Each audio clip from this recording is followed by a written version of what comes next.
ଯୀଶୁଙ୍କୁ କିପରି ଅନୁସରଣ କରିବା, ହାଉ ଟୁ ଫଲୋ ଜିଜସ୍। ଯୀଶୁଙ୍କୁ ଅନୁସରଣ କରିବା। ଆଜି ଜଗତରେ ଅନେକ ଲୋକଙ୍କର ଅନୁସରଣ କରୁଛନ୍ତି, ତହିଁରେ କିଛି ବି ଲାଭଜନକ ନାହିଁ। ମାତ୍ର ଯେଉଁ ପରିତ୍ରାଣକର୍ତ୍ତା ଜିଜସ୍ ହିମସେଲ୍ଫ ଇଜ ଗଡ୍, ଯୀଶୁ ନିଜେ ପରମେଶ୍ୱର ଅଟନ୍ତି। ଆଉ ସେହି ପ୍ରେମମୟ ପରମେଶ୍ୱରଙ୍କର ଅନୁସରଣ କରିବାକୁ ହେଲେ ଆମମାନଙ୍କୁ କଣ ସବୁ ଆବଶ୍ୟକତା ରହିଛି, ଆଜି ଆମେ ବାକ୍ୟରେ ଧ୍ୟାନ କରିବା। ସେଥିପାଇଁ ଆସନ୍ତୁ ଆମେ ଆଉ ବାକ୍ୟ ପୂର୍ବକୁ ଯିବା ପୂର୍ବରୁ ମୁଁ ସମସ୍ତଙ୍କୁ ଖ୍ରୀଷ୍ଟ ପ୍ରେମରେ ନମସ୍କାର ଜଣାଏ। ଆସନ୍ତୁ ଆମେ ସମସ୍ତେ ଧ୍ୟାନ ପୂର୍ବକ ବସିବା ଏବଂ ହାଉ ଟୁ ଫଲୋ ଜିଜସ୍, ଯୀଶୁଙ୍କୁ କିପରି ଅନୁସରଣ କରିବେ, ଆଜି ଆମେ ସେ ବିଷୟରେ ଆମେ ଚିନ୍ତା କରିବା। ପ୍ରଥମରେ ଆମେ ପଢିବା ମାଥ୍ୟୁ ତାର 4 ଅଧ୍ୟାୟ 18 ରୁ 20 ପଦ ପଢିବା। ସେଠାରେ ଯୀଶୁଙ୍କର ସେବା କାର୍ଯ୍ୟ ମଧ୍ୟରେ ସେ କଣ କରୁଥିଲେ, ସେ କେତେ ଶିଷ୍ୟମାନଙ୍କୁ ଆହ୍ୱାନ କଲେ ତାଙ୍କୁ ଅନୁସରଣ କରିବା ପାଇଁ। ଶିଷ୍ୟମାନଙ୍କୁ ଏଥିପାଇଁ ସେ ଆହ୍ୱାନ କଲେ, ଦେ ସୁଡ୍ ଫଲୋ ହିମ୍, ଯୀଶୁଙ୍କ ପଛେ ପଛେ ସେମାନେ ଅନୁସରଣ କରିବେ, ସେମାନେ ଚାଲିବେ। ସେଥିପାଇଁ ଶିଷ୍ୟମାନଙ୍କୁ ସେ ଆହ୍ୱାନ କରିଥିଲେ। ପଢିବା ଟିକେ। ସେ ଗାଲିଲି ସମୁଦ୍ର କୂଳରେ ଭ୍ରମଣ କରୁଥିବା ସମୟରେ ସିମୋନ ଯାହାଙ୍କୁ ପିତର ବୋଲି କହନ୍ତି ଆଉ ତାଙ୍କ ଭାଇ ଆନ୍ଦ୍ରିୟ ଏଇ ଦୁଇ ଭାଇ ସମୁଦ୍ରରେ ଭଉଁରୀ ଜାଲ ପକାଉଥିବା ଦେଖି,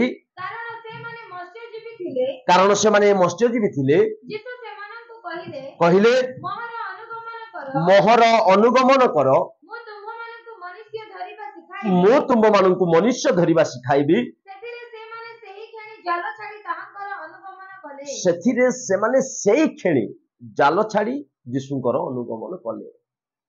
ଜାଣିଛନ୍ତି, Jesus wants you and me to follow him. Jishu ଚାହାନ୍ତି ଯେ ଆପଣ ମୁଁ ଆମେ ସମସ୍ତେ ଯୀଶୁଙ୍କର ଅନୁସରଣ କରିବା। କିନ୍ତୁ ଆଜ୍ଞା ଯୀଶୁଙ୍କର ଅନୁସରଣ କରିବାକୁ ହେଲେ ପ୍ରଥମରେ ଆମେ ପୁନର୍ଜନ୍ମ ହେବାକୁ ପଡିବ। born again ଖ୍ରୀଷ୍ଟିଆନ ହେବାର ଅଛି, ପୁନର୍ଜନ୍ମ ହେବାର ଅଛି। ଆପଣା ଅତୀତ ପାପରୁ ଫେରି ଆସିଥିବାର ଅଛି। ଏକ ବ୍ରାଣ୍ଡ ନ୍ୟୁ ମ୍ୟାନ ଯୀଶୁଙ୍କ ରକ୍ତ ଦ୍ୱାରା ଆମେ ଧୌତ ହୋଇଥିବାର ଅଛି, ଆଉ ଜଳ ଦ୍ୱାରା ଆମେ ପୁନର୍ଜନ୍ମ ହେଇଥିବାର ଅଛି। born again ଯାହା ଲେଖା ଅଛି ଜହନ 3:3 ରେ ଲେଖା ଅଛି। ପଢିବା। ହଁ, ସତ୍ୟ ସତ୍ୟ ମୁଁ ତୁମକୁ କହୁଅଛି, ପୁନର୍ବାର ଜନ୍ମ ନ ହେଲେ କେହି ଈଶ୍ୱରଙ୍କର ରାଜ୍ୟ ଦେଖିପାରେ ନାହିଁ। ମୁଁ କହିବାକୁ ଚାହେଁ ପୁନର୍ବାର ଜନ୍ମ ନ ହେଲେ, ଏ ପୁନର୍ବାର ଜନ୍ମର ଅର୍ଥ କଣ? କନଫେସିଂ ସିନ୍, ନିଜର ପାପକୁ ସ୍ୱୀକାର କରିବା, ପ୍ରାୟଶ୍ଚିତ କରିବା ଆଉ କ୍ଷମା ମାଗିବା ପରମେଶ୍ୱରଙ୍କୁ, ଆଉ ଜଳରେ ବାପ୍ତିସ୍ମ ନେବା, ତାହା ହିଁ ପୁନର୍ଜନ୍ମ ଅଟେ। ରିପେଣ୍ଟିଂ ଅଫ ସିନ୍, ଫେରି ଆସିବା, ମନ ପରିବର୍ତ୍ତନ କରିବା, ତାକୁ ପୁନର୍ଜନ୍ମ ବୋଲିକି କୁହାଯାଏ। ତାପରେ ବିଶ୍ୱାସ ଦ୍ୱାରା ଈଶ୍ୱରଙ୍କର କ୍ଷମାକୁ ଗ୍ରହଣ କରିବା, ଏହା ହେଉଛି ପୁନର୍ଜନ୍ମ। ଆଜ୍ଞା ବିଶ୍ୱାସ ଦ୍ୱାରା ଈଶ୍ୱରଙ୍କର କ୍ଷମା ଗ୍ରହଣ କରିବା, ଏଟା ହେଉଛି ପୁନର୍ଜନ୍ମ। until and unless you born again you can't follow Jesus। ଆପଣ ଯେ ପର୍ଯ୍ୟନ୍ତ ପୁନର୍ଜନ୍ମ ହେଇନାହାନ୍ତି ସେ ପର୍ଯ୍ୟନ୍ତ ଆପଣ କେବେ ବି ଯୀଶୁଙ୍କର ଅନୁସରଣ କରିପାରିବେ ନାହିଁ। ପୁନର୍ଜନ୍ମ ବିଷୟରେ ଅନେକ ଲୋକଙ୍କର ଅନେକ ପ୍ରକାର ଧାରଣା ଅଛି। ଯେପରି ଜହନ 3:3 ରୁ ଯଦି ଆମେ ପଢି ନେବା, ନିକୋଦିମସକୁ ମଧ୍ୟ ସେ ପ୍ରକାର ଧାରଣା ଥିଲା ଯେ ପୁନର୍ଜନ୍ମ କଲେ ସେ ଭାବିଲେ, ମୁଁ ଏ ବୃଦ୍ଧ ଅବସ୍ଥାରେ କଣ ମୋର ମାତୃଗର୍ଭକୁ ଆଉ ଥରେ ମୁଁ ଯିବି, ପୁଣି ଥରେ ମୁଁ ଜନ୍ମ ହେବି କି? ତାହା ନୁହେଁ ଆଜ୍ଞା। ପୁନର୍ଜନ୍ମ ହେଉଛି ଜଳ ଓ ଆତ୍ମାରେ ଜନ୍ମ ଗ୍ରହଣ କରିବା ବିଷୟକୁ ପୁନର୍ଜନ୍ମ ବୋଲିକି କୁହାଯାଏ।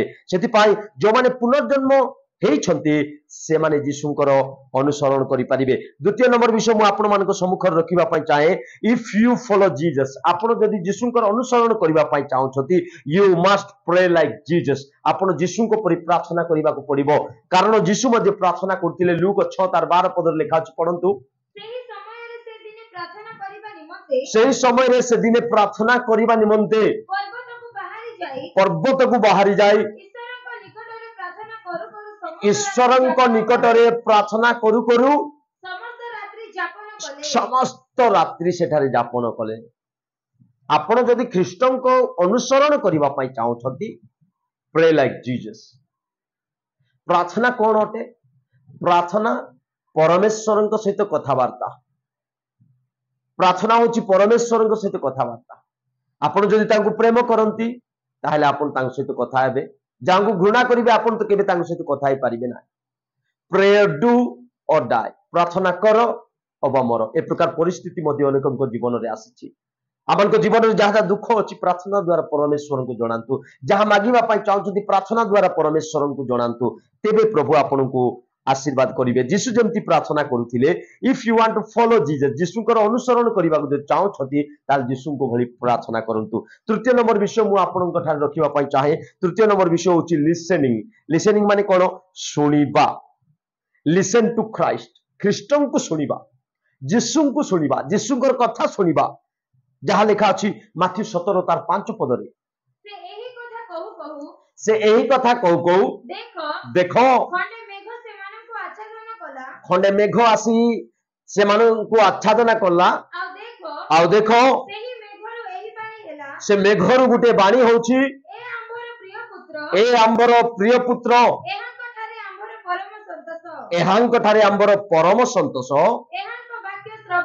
एहांक वाक्य श्रवण कर तार अर्थ ऊर्ध्वर जो बाणी है परमेश्वर जो बाणी कहले जितेबले जीशु आउ रूपांतरित होते जितेबले जीशु बाप्तिस्म होते ए दुई जगह आम बाणी शुणीचु जीशु विषय कहुच्छी ए आंबर प्रिय पुत्र एहांक ठारे आंबर परम संतोष एहांकर बाणी शुण लिसन टू क्राइस्ट आपण ख्रीष्ट बाणी शुणती कि ख्रीष्ट आज्ञा वाक्य शुणती कि ख्रीष्ट जहाँ जहाँ बाइबल रे कहते कौन शुणती कि जदि आप ख्रीष्ट अनुसरण करने इच्छा करती ताहले you need to listen to Christ आम समस्ते ख्रीष्ट को शुणा दरकार आज्ञा आज कहवा लोक अधिक अच्छु किंतु शुणा लोक कम अच्छु तेरे आम शुणा लोक अधिक हो कहबारे कम हो तेरे ख्रीष्ट को आम शुणा तार अर्थ आज्ञा पालन करवा कथा को शुणा से लिसन टू क्राइस्ट एठार मध्य गोटे रब आसुची ए आंबर प्रिय पुत्र एहांक ठारे आंबर परम संतोष एहांक बाणी शुण ख्रीष्ट बाणी शुण ख्रीष्ट वाक्य को शुण you need to listen to Christ only केवल केवल केवल ख्रीष्ट को शुणु आज्ञा चतुर्थ नंबर विषय जदि जीशुकर अनुसरण होगा चाहते ताहले विश्वास बिलीफ विश्वास whoever believes shall not perish बोल लिखा अछि जॉन जे के विश्वास करे से विनष्ट न होई अनंत जीवन प्राप्त हेबो जॉन 3:16 लिखा अछि कारण ईश्वर पढ़िबा कारण ईश्वर जगत को एडे प्रेम कले जे से अपना अद्वितीय पुत्र को दान कले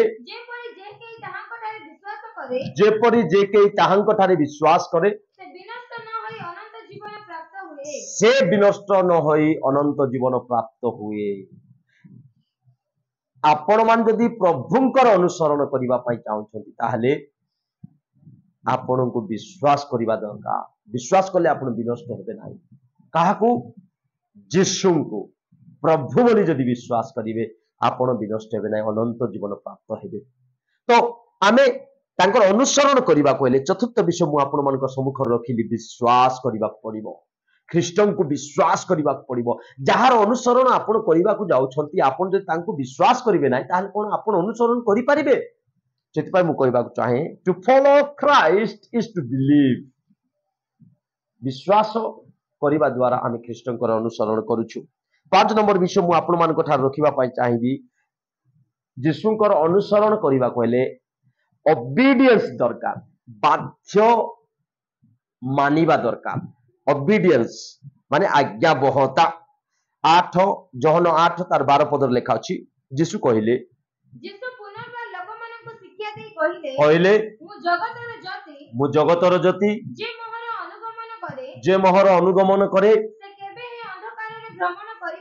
से केबे हे अंधकार रे भ्रमण करिबो नाही वरन जीवनर ज्योति पाइबो जदि आपण ज्योतिर आचरण करने चाहते आलोकर संतान परी जेतु जीशु कहले जे ज्योतिर आचरण करिबो से जीवन पाइबो अंधकार शक्ति को पराजय करी लिखा अछि कुकर्म को सुकर्म रे पराजय करबो लिखा अछि that is the obedience that we gain from Christ एही प्रकार आज्ञाबहता आम ख्रीष्टन शिक्षा ग्रहण करिछु जे आलोकर संतान परी आम एक पवित्र धार्मिक जीवन काटिबा आ ख्रीष्ट को आम मानिबा आलोकर संतान परी जेते बेले देखले भी द ओनली वन पर्सन केवल से जड़े व्यक्ति सिद्ध एवं पवित्र व्यक्ति बोली कहबा पड़िबो तेबे रोमियो 6:23 पद लिखा अछि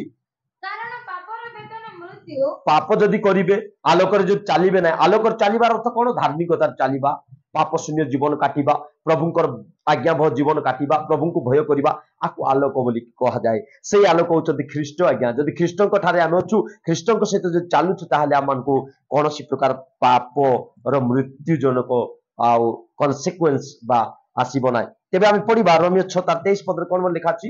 କାରଣ ପାପର ବେତନ ମୃତ୍ୟୁ, କାରଣ ପାପର ବେତନ ମୃତ୍ୟୁ, କିନ୍ତୁ ଈଶ୍ୱରଙ୍କ ଅନୁଗ୍ରହ ଦାନ ଆମ୍ଭମାନଙ୍କର ପ୍ରଭୁ ଯୀଶୁ ଖ୍ରୀଷ୍ଟଙ୍କ ସହଭାଗିତାରେ ଅନନ୍ତ ଜୀବନ ଅଟେ। ସେଥିପାଇଁ ପାପ ତ୍ୟାଗ କରନ୍ତୁ, ଅନନ୍ତ ଜୀବନର ଅଂଶୀ ହୁଅନ୍ତି। କେବଳ ଅବିଡିଏନ୍ସ, ତାଙ୍କ କଥା ମାନିବା ଦ୍ୱାରା ଆପଣ ହେଇପାରିବେ।